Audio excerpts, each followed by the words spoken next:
Welcome to the Vitalis Health series of video blogs, where Dr. Siobhan Graham is interviewed by Susan Hughes. Hi Siobhan, thanks for talking to me today. I wanted to ask you about irritable bowel syndrome. It's a term I've heard a lot, and I was wondering, is it very common in your patients? So it is pretty common, and most GPs will see it every week in their practice. And I'm going to start by just clarifying irritable bowel from inflammatory bowel, because we refer to irritable bowel as IBS, and inflammatory bowel is pretty similar. You've got that IB at the start. So inflammatory bowel is an autoimmune condition that requires generally medication, not always, but generally some kind of medication that affects your immune system, whereas irritable bowel syndrome is a diagnosis that will come to after we've ruled out something like inflammatory bowel and other things that we might be concerned about. So yes, very common. Most people have some degree of irritable bowel, so either constipation, some diarrhea now and again, or a mixture swinging from one to the other with abdominal cramps and bloating. They would tend to be main symptoms. Okay, so what causes IBS? So we don't know exactly what causes it, but generally stressful event, a change in the microbiome, that's the bacteria that live in our bowel and carry a lot of our genetic material. So anything that's going to impact that will certainly then give you symptoms of diarrhea or constipation. We don't know for sure, and infection would be the other one as well. So if you were on holidays, for example, and you picked up some kind of gut bacteria and got really sick, then you might say afterwards, my gut has never really recovered. Right, okay. Yeah. And can it be cured or at least managed? It can certainly be really well managed, where you may only get infrequent bouts of irritable bowel, either the constipation and diarrhea.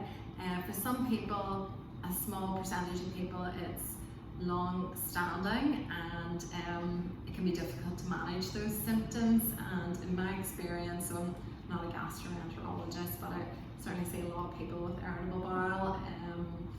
Stressful life circumstances certainly feeds into that, and it can be difficult to really get on top of the symptoms and manage it well. And also, if you believe that there's something else going on in the gut, so if you think you've got some kind of parasite, for example, that just hasn't been picked up with all the tests that we have, and you're still worried and concerned about that, you can imagine the stress that causes, and your bowel just never really then settles back into its normal sort of innate or automatic pattern. So we mentioned before the brain-gut axis, and that certainly has a big impact here. Is it hard to diagnose IBS? So I wouldn't say it's hard to diagnose, because for me, certainly spending a lot of time with the patient at the beginning to make it clear, we're going to run these tests, do some blood tests to make sure that their blood count is normal, there's no inflammation in the blood, do a stool test to make sure there's no inflammation in the stool. This is for somebody who's young, by the way. And then say, look, if all these tests are coming back normal, it's likely that this is irritable bowel, particularly if they're swinging between diarrhea and constipation. So you rule out other more serious? Yeah, so you're trying to rule out inflammatory bowel. And in an older person, if somebody's in their late 50s, 55 and above, you're going to be thinking something like bowel cancer if they're coming in with diarrhea. And so, irritable bowel would be a diagnosis really in somebody younger, but it can occur at any age. But certainly somebody older, you want to be really sure that your investigations are rigorous and your examination is thorough. And do you think that more people in today's society suffer from irritable bowel syndrome compared to, say, people 200 years ago? Yeah, I'd love to know. I'd love to be a family doctor, say 200 years ago, and see what people are complaining of.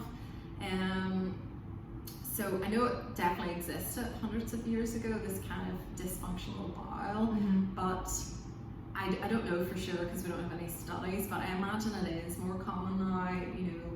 We talked about our exercise, we don't exercise as much, we're sedentary, our diet is so narrow, we don't eat loads of vegetables and all these kind of ancient grains that we used to eat. There's a lot more stress today than ever before. People are generally stressed in some shape or form, no matter what background they're from. So yeah, pollution, the water we drink, all kinds of stuff impact the microbiome and how our gut functions. And you were saying that the microbiome of people nowadays is definitely different. Yeah, so it has changed. So if you take even the microbiome of somebody in the city, so I can't remember where I read this, but I'm sure somebody else who's an expert in this field could tell us. But so microbiomes of people living in cities, say for example, if you want to take somebody like in New York and then compare it to somebody that's lived rurally all their lives in the countryside, the microbiome will be really different and much more diverse. Yeah. And microbiomes change, city to city, country to country as well. It's incredible. Yeah. So yeah, there's a lot going on in our guts. Yeah, like it's really sensitive and it evolves to according to its environment. It does, yeah, and that whole brain gut and then gut brain axis, is pretty powerful. Yeah, for a lot of people. So Siobhan, do you have any quick tips to deal with an upset stomach, which is a very common symptom of IBS? So yeah, if it's just an upset stomach, because you've eaten something, say that's really greasy, or you've got a bit of food poisoning or something like that, I think just resting the gut, eating healthily, lots of water, resting, all those things work, and then the gut just takes care of itself. Our body's really good at sort of regenerating itself and repairing. But if you have irritable bowel, if it's not just constipation, if somebody has constipation, which is just chronic, so that's considered irritable bowel, then they have to make sure they eat lots of fibre. Fibre on its own in food often is not enough, so you've then got to take something like psyllium husk, you've got to take laxatives, those kind of things to really keep the bowel moving, and do everything you can from that perspective. At the same time, if you can, not everyone has the sort of luxury to exercise regularly. Maybe they're just kids or whatever happens to be going on. Their job's pretty stressful. So exercise, eating, they're the big things. And then if it's diarrhea, constipation diarrhea, then you're looking at the FODMAP diet. Okay, and what is the FODMAP diet and how does it work? So I've just got that here in front of me, and so F is for fermentable, and these are gas-producing foods. O is oligosaccharides. They all have big names, so I don't want to go through that, but it's FODMAP. And for example, the O is wheat, barley, rye, onion, garlic, cashews, lentils, chickpeas. So a lot of things in there that we know cause gas, like onions, lentils, chickpeas, and barley as well. And that would contain your gluten. So I would suggest to patients, even if they're not going to follow the FODMAP straight off for their irritable bowel, that they cut out gluten. If that doesn't work after a month or two, then they cut out lactose containing products like milk and yogurt. So that would be your D. Then you have monosaccharides, which are lots of fruits like apples and pears, which are actually also really good for somebody that's constipated. So pears are great for that because of the high fructose content. And then we've got P for polyols, which are sorbitol, mannitol, and these again are in apples and pears, chewing gum, watermelon, plums, mushrooms, cauliflower. So a lot of really nice foods in there. But so it's very specific. Very specific diet, and it does work for the vast majority of people with irritable bowel. And so if your symptoms are so debilitating, where you're getting a lot of bloating and pain, then you have to try. You'd be desperate. You would just try anything. Yeah, of course. And it's I've heard a few people being very militant with their diet and just they're happy to do that because it gives them their life back, kind of. Yeah, and I think also, over the last kind of 10-15 years, there's been a big movement towards gluten-free foods, more to do with the fact that we can't process the gluten protein. Genetically, we were just not exposed to it for a long enough time to have evolved to process that. And so there are, some doctors that believe it causes inflammation in the gut. And then there's this huge group of people who are still saying, no, if you're not celiac, you can eat gluten, no problem, which is fine. And I understand that, but it kind of also speaks to this, although there's lots of research for this as well. And so food does have an impact, and we might not have the research to back it up. And I think as long as you're having a broad, nutritious kind of range of food as much as possible, then you should try eliminating something like gluten, something like milk, and then make sure that you get your calcium from other sources, for example. And whenever you are out with a few friends and one of them is gluten free, one of them is lactose free, would they have got to that point because they've had these gut problems, basically? Is that where that comes from? Yeah, definitely. And there's, I think, for example, in the United States, people are so much more aware if they're lactose intolerant, if they're gluten sensitive, and I think we're almost too cool over here to say, yeah, that could be a real thing. It's like, oh no, that person's like really annoying. Awkward. They can't, they're really awkward. Like, just have a slice of bread, and butter or whatever.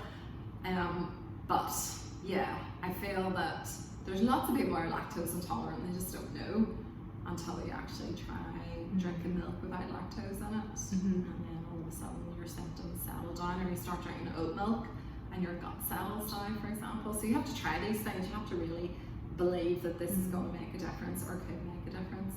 I mean, it must be quite interesting as well to be experimental like that and to say, right, I'm going to try cutting out such and such for a while to see if it makes a difference. You can kind of experiment with your own body. Yeah, totally. And it's amazing how powerful the mind is, though, because if you love a slice of toasted butter and yet it drives your stomach crazy, there's that kind of intellectual, mental argument going on, or war, where like it's a struggle to then not eat the toasted butter because you love it so much. So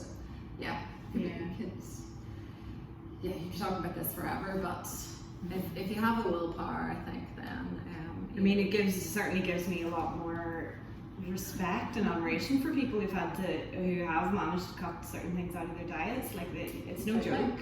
Yeah, no, it's a big sacrifice, really, isn't it? And if you have, we talked about gluten, if you have celiac, then if you eat gluten, it is so damaging to your intestine, and so you just can't eat it. You can't even eat a little bit of it. So, the reaction. You have to be very careful. Yeah, the reaction just lasts for weeks and weeks until, things have settled down. So, yeah, that's something very different where, it's so harmful and you can't eat it. But this is like, well, I've just got irritable bowel, I'll just keep eating this. So, it's up to the individual person what they want to do. But in my opinion, I think if you're having a lot of diarrhea, then you're going to be losing a lot of good nutrients there. You're losing water and salts. So you want to try and at least have as normal a bowel motion as possible. Within your control. And stress seems to be a thing that causes problems all over the body, but especially in the gut. And would it cause like flare-ups as well for people who even have long-term issues? If they get stressed, would that exacerbate their problems? Yeah, definitely. And I saw somebody recently who had a very stressful period in hospital, and for the first time in their lives developed irritable bowel, and that person sought expert advice from a dietitian who took them through the FODMAP diet, and they had great success with that. So Siobhan, could you talk a little bit about probiotics and maybe give a few examples of good ones to try? Probiotics work for some people, not for everyone. We don't have a lot of really good research for irritable bowel syndrome, so the studies that are done are just kind of okay. The answers are just not clear there. They work for some people, so it's worth trying. If you can't eat food that has lots of naturally occurring probiotics, such as kefir, natural yogurt, sauerkraut, kimchi, these kind of things, and you can buy these things in the supermarket now, very easily. So if you try those and they're not working, then you can try a capsule of a probiotic, and lactobacilli and bifidobacterium are the two that have been well studied. So anything with those in it. There is some concern that if we start using probiotics in the form of a capsule, that we're going to have resistance to some of those bacteria, much like the overuse of antibiotics. So just keep that in mind. If they're not working for you after 6 to 8 weeks, then I would just stop them completely. Okay, brilliant. Thank you so much, Siobhan. Thanks, Susie.